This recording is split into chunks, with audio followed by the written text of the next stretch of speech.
Salam berjumpa kembali teman-teman sekalian, Bapak Ibu, saudara-saudariku yang terkasih. Pada kesempatan ini saya mengajak kita kembali lagi mempersiapkan sedikit waktu kita mendengarkan sabda Tuhan yang kita ambil dari penginjil Lukas bab 18 ayat 9 sampai 14. Perumpamaan tentang orang Farisi dengan pemungut cukai. Dan kepada beberapa orang yang menganggap dirinya benar dan memandang rendah semua orang lain, Yesus mengatakan perumpamaan ini. Ada dua orang pergi ke bait Allah untuk berdoa. Yang seorang adalah Farisi dan yang lain pemungut cukai. Orang Farisi itu berdiri dan berdoa dalam hatinya begini, "Ya Allah, aku mengucap syukur kepadamu, karena aku tidak sama seperti semua orang lain, bukan perampok, bukan orang lalim, bukan pezina, atau bukan juga seperti pemungut cukai ini. Aku berpuasa 2 kali seminggu, aku memberikan 1/10 dari segala penghasilanku." Tetapi pemungut cukai itu berdiri jauh-jauh, bahkan ia tidak berani menengadah ke langit, melainkan ia memukul diri dan berkata, "Ya Allah, kasihanilah aku orang berdosa ini." Aku berkata kepadamu, orang ini pulang ke rumahnya sebagai orang yang dibenarkan Allah, dan orang lain itu tidak. Sebab barang siapa meninggikan diri, ia akan direndahkan, dan barang siapa merendahkan diri, ia akan ditinggikan. Demikianlah sabda Tuhan, terpujilah Kristus. Teman-teman saudara-saudari yang terkasih, penginjil Lukas yang kita dengarkan pada kesempatan ini berisi sebuah kritikan tajam terhadap orang-orang yang menganggap dirinya benar dan memandang rendah semua orang yang lain. Jadi kritik Yesus ini tertuju kepada sikap dan bentuk tindakan orang-orang yang itu dalam kehidupan sehariannya itu selalu menganggap diri benar dan selalu menganggap diri baik, serta melihat orang lain sebagai orang yang tidak benar, orang yang tidak baik. Lalu dalam pengajaran itu Yesus mengungkapkan suatu perumpamaan bagaimana kita dengar tadi, bagaimana dua orang ini dibenarkan oleh Allah. Siapa yang dibenarkan oleh Allah itu ditunjukkan lewat sikap doa mereka. Jadi orang Farisi dan pemungut cukai, itulah orang itu. Kita tahu bahwa orang Farisi itu dianggap sebagai orang baik tokoh penting tokoh yang senantiasa menjaga tradisi dengan baik, menjalankan hidup agama dengan baik dan sebagainya. Itu dalam kacamata di luar dalam kacamata realitas yang tampak. Tetapi seorang pemungut cukai itu dianggap orang berdosa, dan dia juga yang memberikan cap bahwa mereka itu orang berdosa. Karena pemungut cukai itu sebagai orang yang bekerja atau kaki tangan bangsa asing, bangsa Roma pada waktu itu.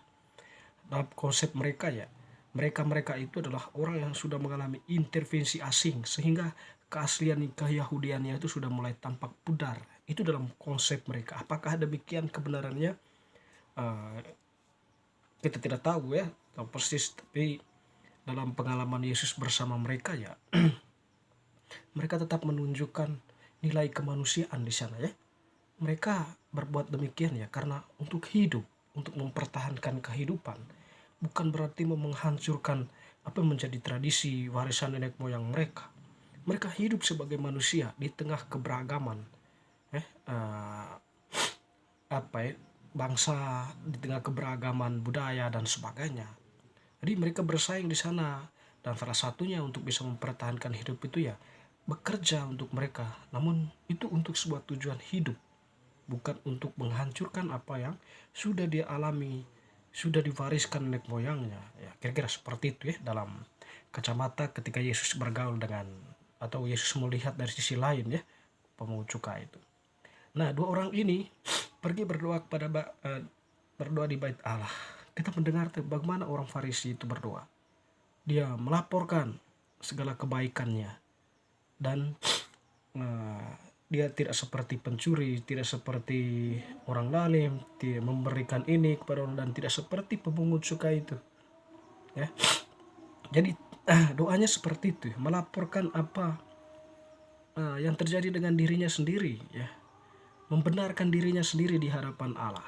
Artinya kan ada sebuah apa ya, boleh kita bilang sikap doa itu seharusnya rendah hati, ya, di hadapan Allah. Kita bersembah sujud, kita memohon kerahiman Allah, memohon berkat, ya, dengan sikap yang sopan. Dan tentunya ada sebuah realitas di mana kita menganggap diri sebagai rendah, ya, di hadapan Allah itu, ya. Bukan rendah dalam arti bukan kita ini orang serendah-rendahnya, tapi dalam arti ini kita percaya kepada kekuasaan Tuhan, ya, keagungan Tuhan, ya, dan kita sebagai ciptaannya setidaknya hadir sebagai pribadi yang, ya, diperkenankan sekiranya untuk mengambil bagian dalam keagungan Tuhan itu, ya, menjadi kudus, kira seperti itu. Terus sikap doa yang perlu diambil, ya. Kalau kembali kepada orang tadi itu, ya, orang Farisi yang diangkat oleh Yesus itu, mungkin dia itu, ya, ada kecongkakan dalam hal doa, ya, sikap doanya. Lalu bagaimana dengan ekspresi doa dari seorang pemungut cukai? Ya, dia tidak berani menengadah ke langit, lalu dengan rendah hati memukul dadanya, dan di situ dia berdoa, ya Tuhan, kasihanilah aku orang berdosa ini. Ya Allah, kasihanilah aku orang berdosa ini. Lalu Yesus memberikan penilaian bahwa siapa yang dibenarkan Allah di situ.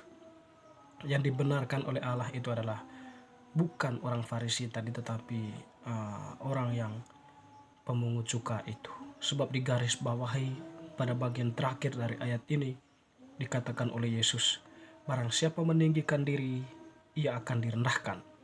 Dan barang siapa merendahkan diri, ia akan ditinggikan.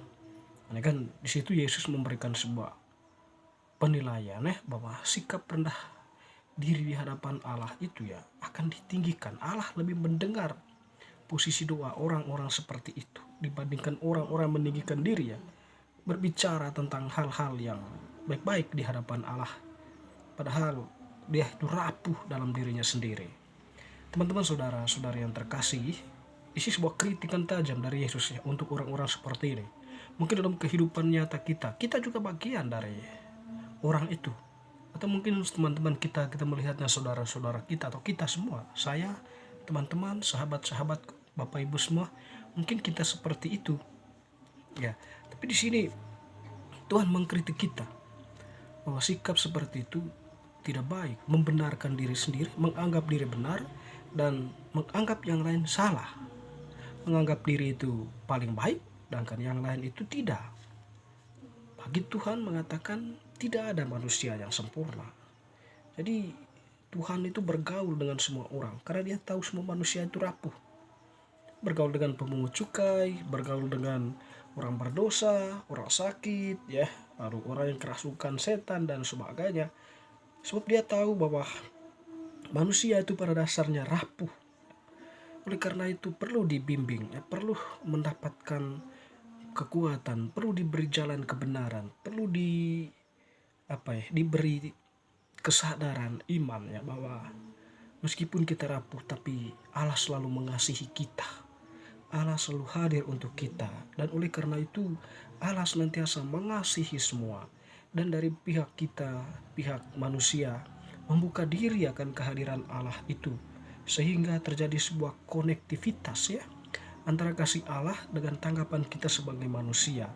Dengan demikian, ya, kalau ada sebuah koneksi itu, maka manusia itu tumbuh kesadaran dari dalam dirinya bahwa hidup kita itu, ya, hidup dalam kasih Allah. Dan oleh karena itu mengasihi sesama juga setidaknya menjadi poin penting yang diajarkan Allah, ya, bukan membenarkan diri, ya, membenarkan diri bahwa kita itu lebih benar dari yang lain, dan yang lain itu tidak, ya. Allah tidak menghendaki itu, dan hari inilah Allah mengkritik hal itu, ya.